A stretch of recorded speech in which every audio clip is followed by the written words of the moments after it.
The rain drummed softly against the towering windows of Sterling Dynamics, a steady murmur that filled the quiet of the executive suite. Marcus Sterling sat behind his sleek glass desk, his hands clasped tightly as he stared at a financial report glowing on his tablet. The figures were flawless: skyrocketing revenue, market share climbing, another victory in the cutthroat world of global tech. But the success tasted like ash. A crisp knock at the door broke his reverie. His assistant, Clara, stepped inside, her face a mask of professionalism. "Mr. Sterling, the investors are ready for your keynote." Marcus didn't stir. His eyes flicked to the small photo on his desk, a radiant girl with dark braids, beaming as she held a soccer trophy, her eyes alight with pride. Ava, his daughter, the one piece of his life that outshone every corporate win. "Give me 10 minutes, he said, his voice low gravelly. Clara's lips pressed thin. "They've already pushed the meeting once." Marcus's gaze hardened. 10. She nodded and slipped out. For months. For months since the crash. Since the call that tore his world apart. Since the specialists had uttered phrases like severe concussion and selective mutism as if they were just another hurdle to clear. But this wasn't a deal he could close with charm or cash. This was Ava, locked in silence, her laughter gone, her spark dimmed. His phone pinged, a board member demanding updates. With a low growl, Marcus shoved it across the desk, the device skidding to a stop against a stack of contracts. The city of New Haven sprawled below, its lights blurred by the storm. Marcus had built an empire here, a tech conglomerate that bent markets to his will. Yet none of it mattered when his daughter sat in her room, staring at walls, her voice stolen by trauma. Specialists, therapists, experimental treatments, none had broken through. Hope was a flickering flame, nearly snuffed out. Then came the stranger. At a community fundraiser Marcus had reluctantly attended, a man approached, Jake, a single father with weathered hands and a quiet intensity. He wasn't rich, wasn't connected, just a carpenter with a daughter of his own. Over a lukewarm coffee, Jake shared his story. His girl, Ellie, had stopped speaking after her mother's death. Doctors had failed her too. But one day, a simple phrase from a stranger had unlocked her voice. Jake leaned in, his eyes steady, and said to Marcus, "Sometimes it's not about fixing them. It's about giving them a reason to speak." Those words lingered. Marcus returned home that night, sat by Ava's bedside, and instead of promises or pleas, he told her a story about a girl who loved soccer, who dreamed of captaining her team, who was stronger than her silence. He didn't ask her to speak. He just spoke to her, heart to heart. Days later, at a quiet park under New Haven's gray skies, Ava whispered her first word since the accident. "Dad." Miracles don't always come with fanfare. Sometimes they're born from a stranger's quiet wisdom, a father's persistence, and a single sentence that shifts everything. Ava's voice was fragile, but it was there, a spark reignited. Marcus's empire still stood, but it was that whisper that rebuilt his world. The drive to the clinic was a haze of rain-drenched roads and flickering streetlights. The private wing of Harborview Medical Center was hushed, pristine, the kind of place where even the air felt sanitized. Ava's room was at the far end of the corridor. Marcus paused at the door, steeling himself. He dreaded this moment, the way his heart clenched when he saw her, so small against the sterile sheets, surrounded by monitors and tubes. This wasn't her. She was meant to be sprinting across a soccer field, giggling, demanding pizza for breakfast. He pushed the door open. Ava was awake, her dark eyes fixed on the ceiling. The doctors said her mind was sharp, that she could hear him, even if her body and voice stayed locked away. But every word he spoke felt like it vanished into a void. "Hey kiddo," he said softly, forcing a smile as he settled beside her. "Big day at the office." "Dull stuff." You'd roll your eyes. No response. He swallowed the lump in his throat. "When you're better, how about we hit that beach you love? Build sandcastles, eat too many popsicles." "Sound good." Silence. The door eased open behind him. Dr. Nguyen stepped in, her face calm but guarded. "Mr. Sterling." Marcus didn't turn. "Any progress?" "Physically she's improving slowly," she said carefully. "But the mutism, we've tried every standard approach. It might be time to explore unconventional options." Marcus's hand tightened on the chair's armrest. "Unconventional? You mean unproven?"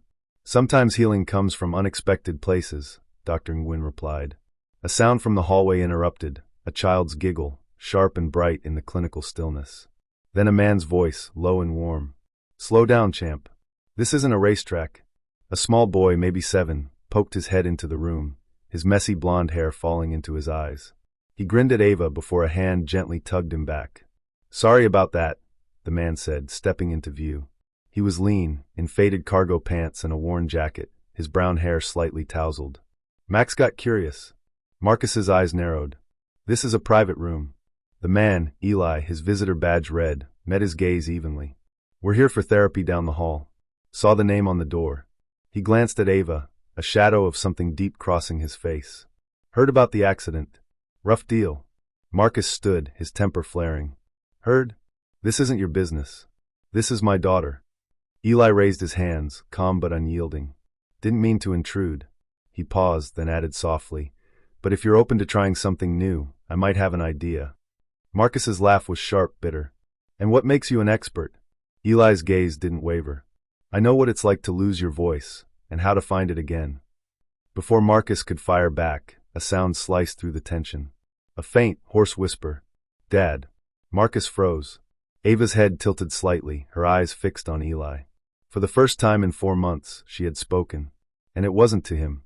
The word echoed like a thunderclap. "Dad." Marcus's world tilted, his breath snagging, his heart pounding. For months of silence, of pleading, of wrestling with a universe that ignored him. And now, her first word wasn't for him. It was for this stranger, this nobody in a worn jacket who dared to stand there like he belonged. Eli's face shifted, a flash of surprise, then something deeper, almost raw. His son Max pulled at his jacket, unaware of the earthquake that had just rocked the room. "Dad, why is she staring at you?" Dr. Nguyen stepped forward, her composed demeanor barely concealing her astonishment. "Ava, can you hear me?" Ava's eyes drifted from Eli, her lips parting again, but no further sound came. Still, it was more than she'd done in months. Marcus found his voice, jagged with disbelief. "What just happened?" Eli let out a slow breath, raking a hand through his tousled hair. "I'm not sure." Marcus closed the distance between them, his hands balled into fists. "You walk in here, and suddenly how?" Eli's jaw tightened. "I told you, I've seen this before." "Seen what?" Marcus demanded. A pause hung heavy. Eli knelt to Max's level. "Hey, buddy, why don't you go with the doctor for a bit? I need to talk to Mr. Sterling." Max frowned but let Dr. Nguyen lead him out, glancing back at Ava with wide, curious eyes. The door clicked shut, leaving the three of them in a silence that crackled with tension. Eli stood, his voice low.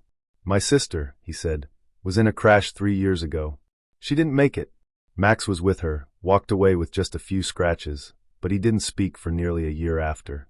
Not a single word. Marcus's anger wavered. Eli's tone was even, but his hands gripped the rail of Ava's bed, his knuckles pale. The doctor said the same thing, trauma, mutism, no clear cause. Then one day he heard a story I used to tell him and his mom, and he just started talking again. He looked at Ava, his gaze steady. "Sometimes the mind needs the right spark to open up." Marcus swallowed, his throat tight. "And you think you're that spark for my daughter?" "I think," Eli said measuredly. She responded to something. "Maybe Max's voice. Maybe me.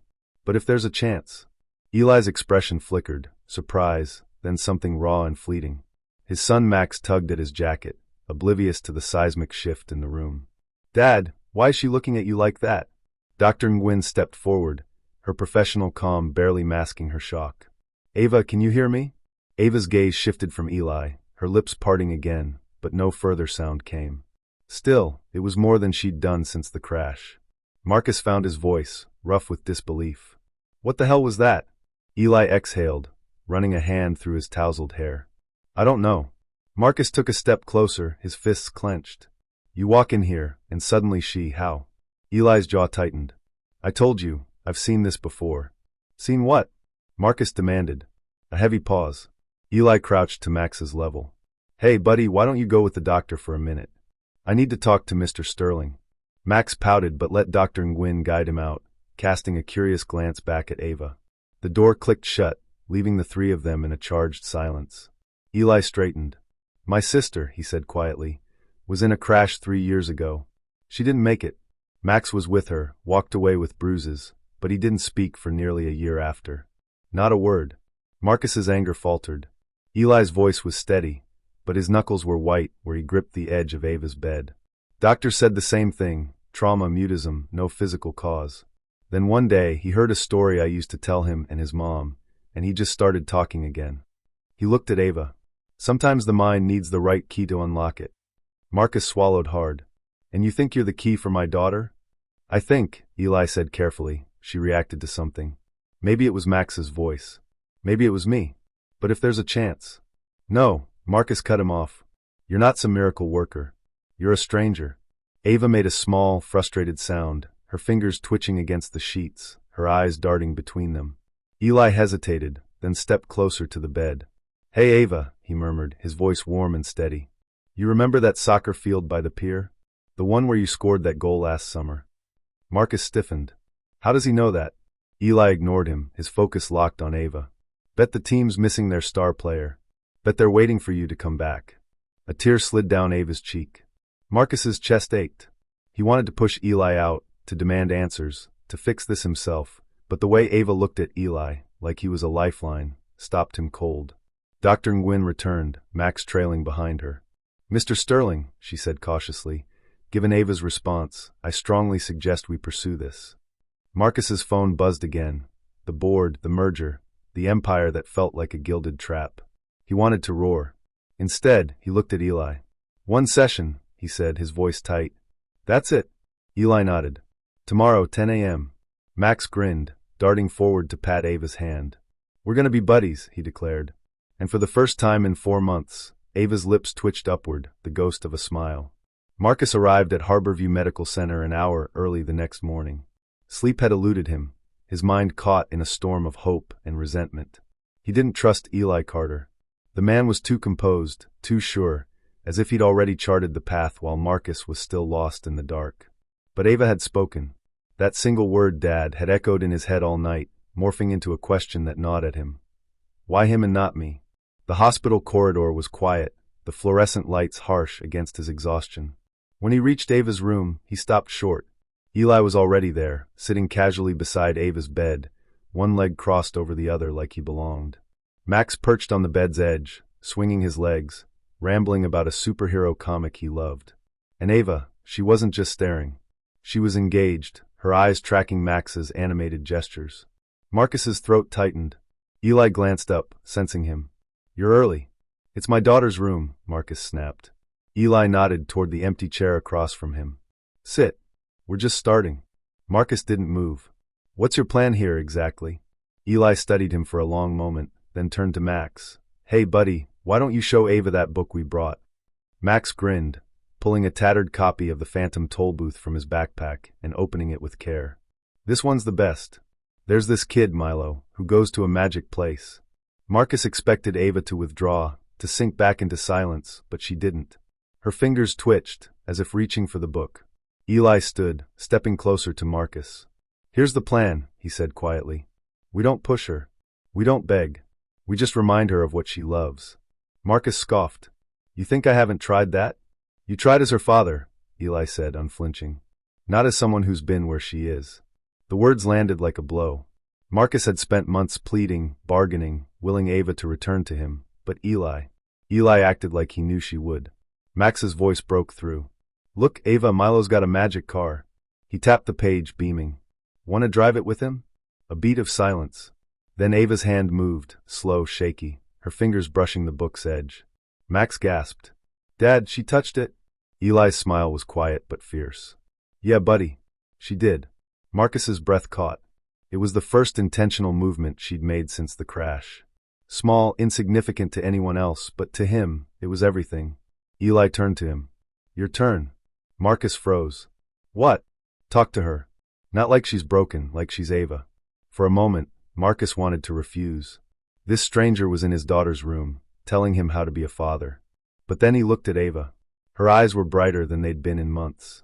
He swallowed his pride and knelt by the bed. Hey, Ava Bug, he said, the old nickname slipping out.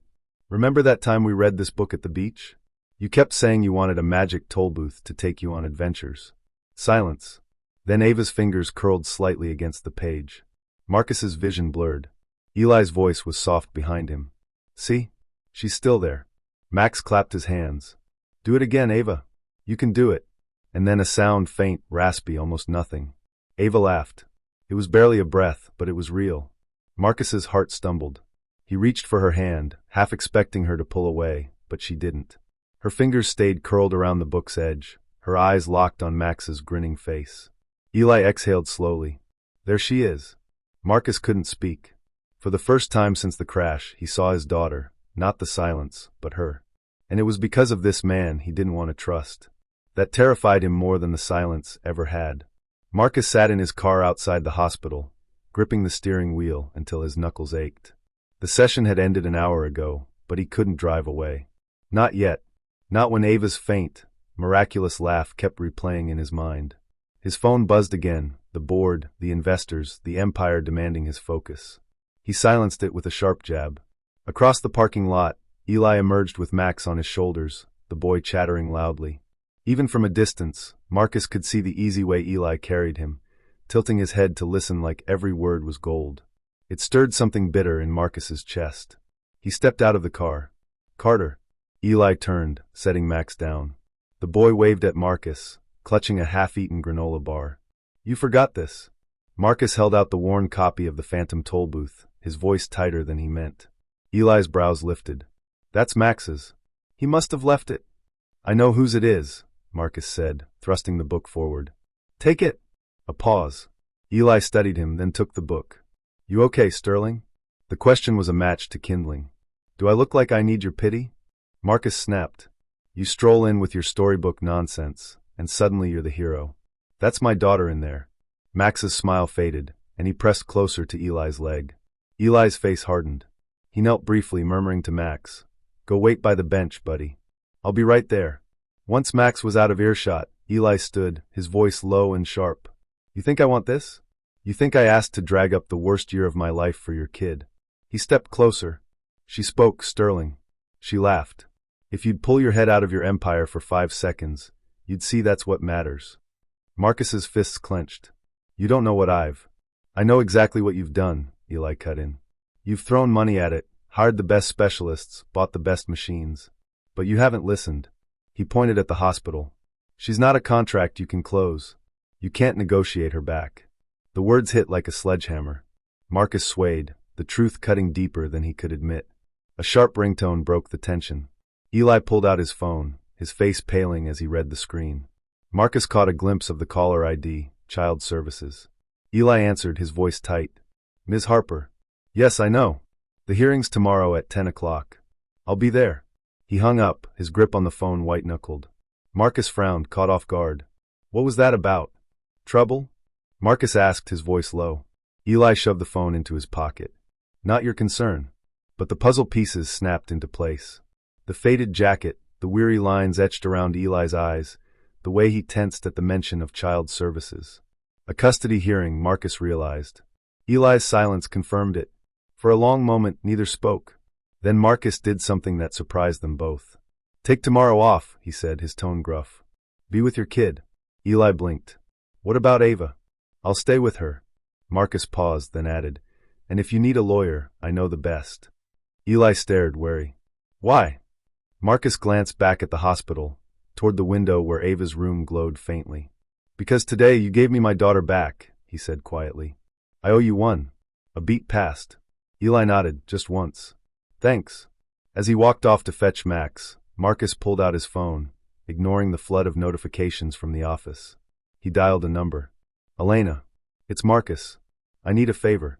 Rain began to fall, soft and steady. The morning of Eli's custody hearing broke gray and heavy, the sky thick with unspilled rain. Marcus sat by Ava's bedside, watching her chest rise and fall as she slept. The tattered copy of the Phantom toll booth lay open on the nightstand, its pages softened from years of love. He reached out, brushing a braid from Ava's forehead. "You're going to be okay," he whispered, his voice catching. He hated how fragile it sounded. His phone buzzed. A text from Elena, his lawyer, courtroom 4A. "Starts in 20. Carter's here." Marcus stood, adjusting his cufflinks. He'd promised Eli he'd stay with Ava, but some promises were meant to bend. The family courthouse in New Haven smelled of stale coffee and tension. Marcus slipped into the back of the courtroom as the bailiff called the case. In the matter of Max William Carter. Eli sat at the defendant's table, his posture stiff. Across the aisle, a sharp-eyed woman in a gray blazer, Ms. Harper, the social worker, flipped through a thick file. The judge, a stern man with wire-rimmed glasses, spoke.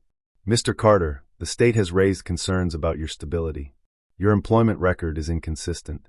Eli's hands tightened on the table. I work construction jobs and teach art classes at the community center. It's not steady, but barely sufficient, Ms. Harper cut in. Given your financial situation and Max's behavioral challenges. Marcus stood, drawing every eye in the room. The judge's brow furrowed. And you are? Marcus Sterling. He strode forward, his polished shoes clicking in the stunned silence. Your Honor, if I may. Eli's jaw dropped. What are you? Marcus placed a folder on the bench. A contract from Sterling Dynamics.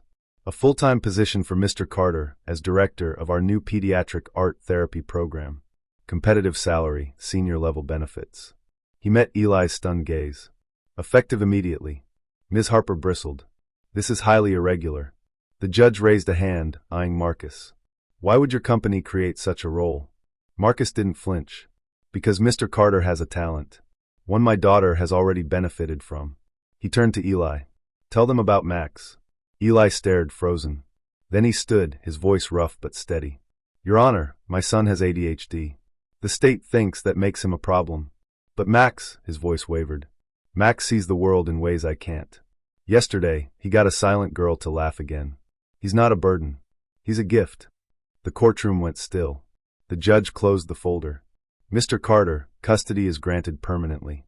Eli swayed. Marcus steadied him with a hand on his arm.